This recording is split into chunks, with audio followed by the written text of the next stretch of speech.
বিদায়ী জিনিসটাই অনেক কষ্ট, যে কোনো বিদায়ে অনেক কষ্ট, কিন্তু এবারের বিদায়টা আমার জন্য একটু অন্যরকম কষ্ট।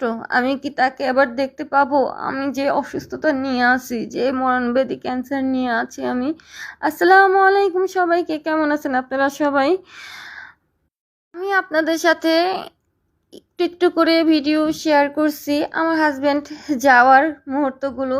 আজকে পুরো ভিডিওই দিয়ে দিলাম, কারণ আপনারা আমার সুখের মুহূর্ত, আমার দুঃখের মুহূর্ত সব কিছুই আমি আপনাদের সাথে শেয়ার করি। আর আমার এই ফ্যামিলিতে আপনারা অনেক ভালো মানুষ। কিছু মানুষ তো আছে পিছনে পড়ে থাকবে, কথা বলবে, তবে যাই হোক, আমার হাজব্যান্ড এবার যতদিন ছিল প্রত্যেকটা মুহূর্ত আমাদের অনেক অনেক বেশি ভালো কেটেছে। মনেই হয়নি আমার শরীরে যে এত বড় একটা রোগ, ক্যান্সার নিয়ে আসি আমি। আমার হাজবেন্ড সে প্রথম থেকেই আমাকে যেভাবে রাখছে ঠিক এভাবেই, তা বরঞ্চ তার চাইতে আরো বেশি। আমার হাজবেন্ড যতদিন বাংলাদেশে ছিল আমাদের মা মেয়ে তিনজনকে খাইয়ে দিত। প্রবাস থাকে বলে না, বাংলাদেশে যখন ছিল ঠিক তখনও এমনই। তো খুব বেশি ভালোবাসি বলেই হয়তোবা কি হবে কপালে তা জানি না আমি।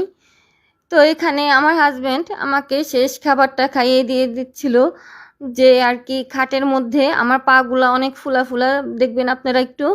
আর আমার হাজব্যান্ড আর কি অনেকে অনেক কথা বলছেন যে এভাবে খাটে বসে খাওয়া উচিত হয় নাই। দেখেন সে যেদিন চলে যায় ঠিক সেদিনকার কথা, আমার হাজব্যান্ড রাত 4টা বাজে তার ফ্লাইট। এত রাতে আমি কি হেল্পিং হ্যান্ড আপাকে পাবো? আর এই মুহূর্তটা, যাওয়ার যে মুহূর্তটা, এই মুহূর্তটা না এত সুন্দর করে গুছিয়ে আর কি, যে অনেকেই বলছেন আমার কি থালা বাটি নাই, আমি কড়াই নিয়ে কেন বসছি খাটের মধ্যে।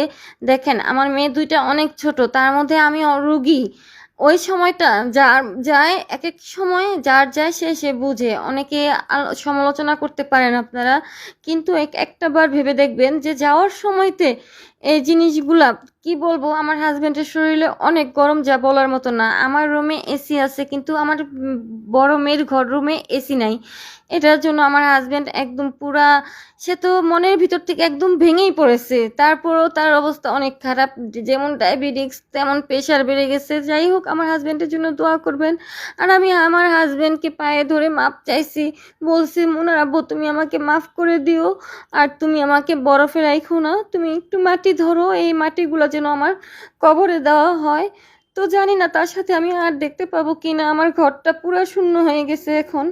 তো দেখেন আমার হাজব্যান্ড এবারে সফরে চাইনি আমার মেয়েরা আমি এয়ারপোর্টে আসি, কারণ এয়ারপোর্টে আসলে অনেক কান্নাকাটি হয়।